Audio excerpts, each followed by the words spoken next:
Hello, dear student, welcome to the class. In this session, we will discuss about the continuing part of osmosis.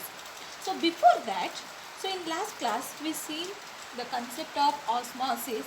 So in that we heard the word membrane, that is semi-permeable membrane.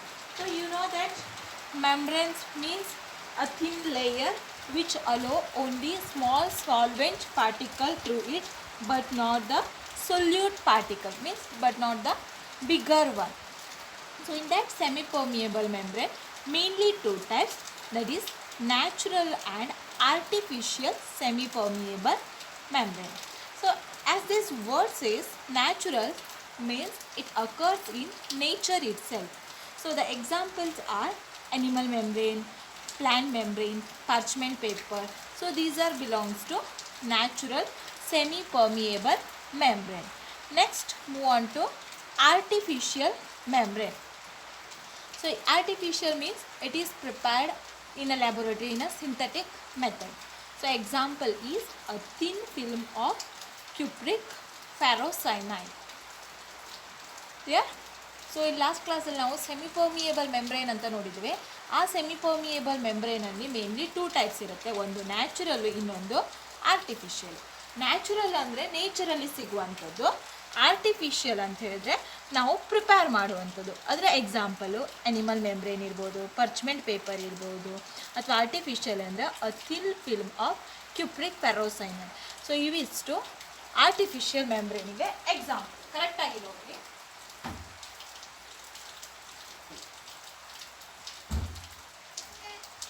Next, we will move on to the topic, that is osmotic pressure. Here, so in last class we see what is osmosis. So osmosis means it is the phenomena, the flow of solvent molecule from dilute part to concentrated part. So suppose here I will consider the same U-tube. So this is A type, this is B type. So this A type is made up of pure water and B type is made up of salt water. So these two solutions are separated by a parchment paper or any semi-permeable membrane. Clear? So ಇಲ್ಲಿ ಒಂದು ಯೂಟ್ಯೂಬನ್ನು consider ಮಾಡಿರಿ. ಈ ಯೂಟ್ಯೂಬನ್ನು ನಾನು divide ಮಾಡ್ತೇನೆ, ಒಂದು A type, ಇನ್ನೊಂದು B type. So ಇವೆರಡು ಸೊಲ್ಯೂಷನನ್ನು ಸೆಮಿಪರ್ಮಿಯೇಬಲ್ ಮೆಂಬ್ರೇನಿಂದ separate ಮಾಡ್ತೇವೆ. ಈ ಎ ಟೈಪಲ್ಲಿ ಏನಿರುತ್ತೆ, ಪ್ಯೂರ್ ವಾಟರ್ ಇರುತ್ತೆ, ಮತ್ತು ಬಿ ಟೈಪಲ್ಲಿ ಸಾಲ್ಟ್ ವಾಟರನ್ನು ಕನ್ಸಿಡರ್ ಮಾಡ್ತೀವಿ. So while comparing these two, obviously this one having higher concentration than this pure water. Clear? So ಇಲ್ಲಿ ಆಸ್ಮಾಸಿಸ್ ಪ್ರೊಸೆಸ್ ಅಂದರೆ ಏನು? ಸೊ ಈ ಪ್ಯೂರ್ ವಾಟರ್ ಅಂದರೆ ಡೈಲ್ಯೂಟ್ ಪಾರ್ಟಿಂದ ಸಾಲ್ವೆಂಟ್, ಇಲ್ಲಿ ವಾಟರ್ ಇದಲ್ವಾ, ಅದು ಬಿ ಪಾರ್ಟಿಗೆ ಮೂವ್ ಆಗ್ತಾ ಇರುತ್ತೆ ಬೈ ಇಟ್ಸ್ ಓನ್.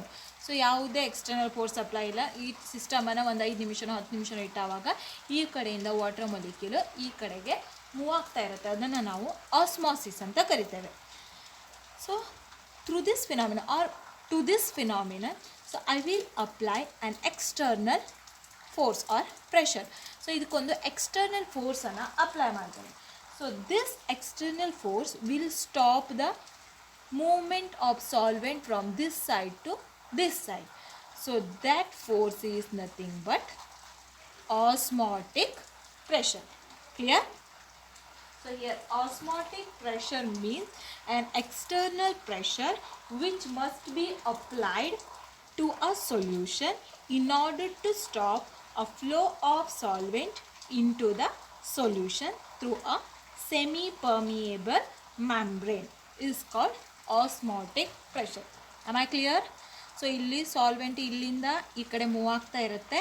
ಸೊ ಈ ಮೂವ್ಮೆಂಟನ್ನು ಸ್ಟಾಪ್ ಮಾಡಲಿಕ್ಕೆ ಒಂದು ಎಕ್ಸ್ಟರ್ನಲ್ ಪ್ರೆಷರನ್ನು ಅಪ್ಲೈ ಮಾಡ್ತೀರ.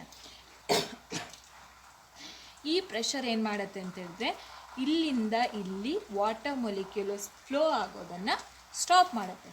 ಸೊ ಈ ಪ್ರೆಷರನ್ನು ನಾವು osmotic pressure ಅಂತ ಕರಿತೇವೆ.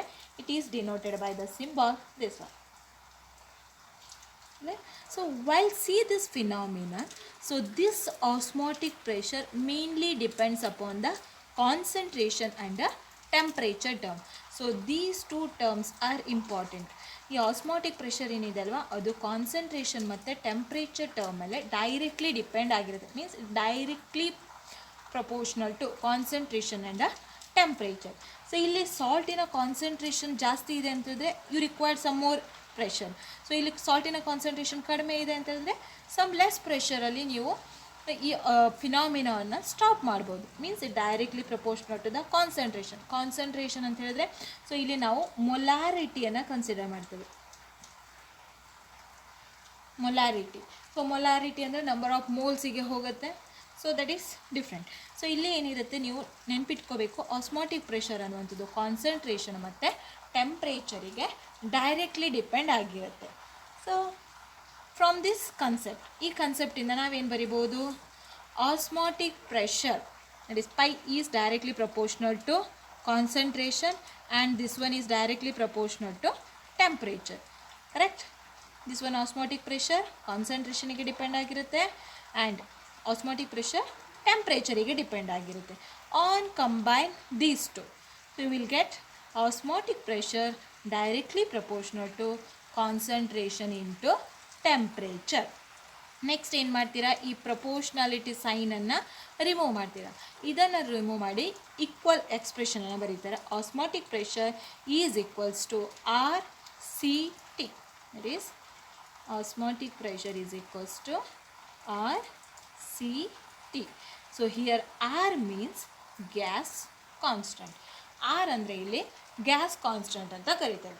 So osmotic pressure is equals to R into concentration into temperature. Now replace the value of C. C ಅಂದರೆ ಏನಲ್ಲಿ ಕಾನ್ಸಂಟ್ರೇಷನ್. ಕಾನ್ಸಂಟ್ರೇಷನ್ ಯಾವ್ದು ಮೇಲೆ ಡಿಪೆಂಡ್ ಆಗಿರುತ್ತೆ, number of moles of the solute to volume. So concentration is replaced by N2/V. Next the equation becomes osmotic pressure is equals to N2 divided by V into R into T. Clear? ಕರೆಕ್ಟಾಗಿ ನೋಡ್ರಿ. Osmotic pressure ಕಾನ್ಸಂಟ್ರೇಷನ್ಗೆ proportional ಇರುತ್ತೆ, osmotic pressure ಟೆಂಪ್ರೇಚರಿಗೆ pressure ಇರುತ್ತೆ. So ಇಲ್ಲಿ osmotic pressure ಅಂದರೆ ನೀವು external ಪ್ರೆಷರನ್ನು ಅಪ್ಲೈ ಮಾಡ್ತೀರಲ್ವಾ, ಫಿನಾಮಿನಾ ಅದು ಫ್ಲೋವನ್ನು ಸ್ಟಾಪ್ ಮಾಡಲಿಕ್ಕೆ ಅಪ್ಲೈ ಮಾಡುವಂಥ ಎಕ್ಸ್ಟರ್ನಲ್ ಪ್ರೆಷರ್ ಇಲ್ಲಿ ಆಸ್ಮಾಟಿಕ್ ಪ್ರೆಷರ್ ಆಗಿರುತ್ತೆ. ಅದು ಕಾನ್ಸಂಟ್ರೇಷನ್ ಮತ್ತು ಟೆಂಪ್ರೇಚರ್ ಮೇಲೆ ಡಿಪೆಂಡ್ ಆಗಿರುತ್ತೆ. And osmotic pressure is equals to R C T.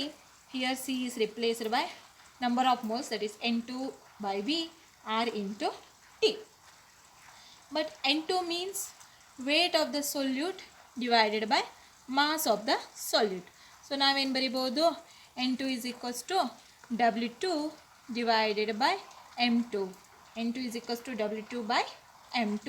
So here weight of the solute, mass of the solute.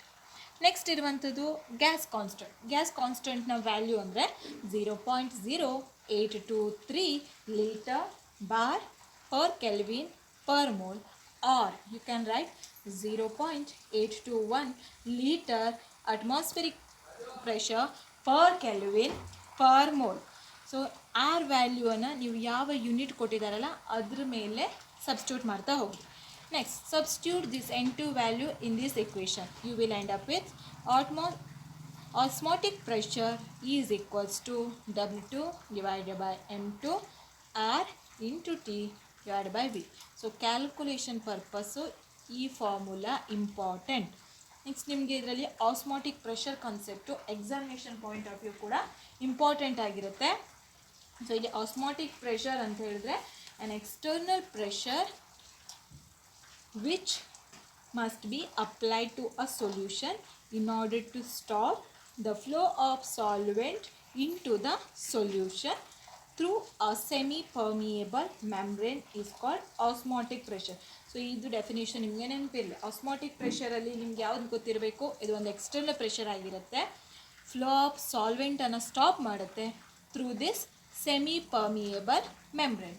So ಈ ಆಸ್ಮಾಟಿಕ್ ಪ್ರೆಷರ್ ಅನ್ನುವಂಥದ್ದು ಕಾನ್ಸಂಟ್ರೇಷನಿಗೆ ಡಿಪೆಂಡ್ ಆಗಿರುತ್ತೆ ಮತ್ತು ಟೆಂಪ್ರೇಚರಿಗೆ ಡಿಪೆಂಡ್ ಆಗುತ್ತೆ. ಕಾನ್ಸಂಟ್ರೇಷನ್ ಅಂತ ಬಂದರೆ ನಾವು ಮೊಲಾರಿಟಿಯನ್ನು ಕನ್ಸಿಡರ್ ಮಾಡ್ತೇವೆ. ಲಾಸ್ಟ್ ಕೇಸಲ್ಲಿ ಎಲಿವೇಷನ್ ಇನ್ ಬಾಯ್ಲಿಂಗ್ ಪಾಯಿಂಟ್ ಅಥವಾ ಡಿಪ್ರೆಷನ್ ಇನ್ ಫ್ರೀಸಿಂಗ್ ಪಾಯಿಂಟ್ ನೋಡುವಾಗ ನಾವು ಮೊಲಾಲಿಟಿಯನ್ನು ಕನ್ಸಿಡರ್ ಮಾಡ್ತೇವೆ. ಯಾಕಂದರೆ ಅಲ್ಲಿ ಡಿಫ್ರೆನ್ಸ್ ಇನ್ ಟೆಂಪ್ರೇಚರ್ ಇರುತ್ತೆ, ಎಲಿವೇಷನ್ ಮತ್ತು ಡಿಪ್ರೆಷನ್ ಇನ್ ಬಾಯ್ಲಿಂಗ್ ಪಾಯಿಂಟ್ ಅಲ್ವಾ.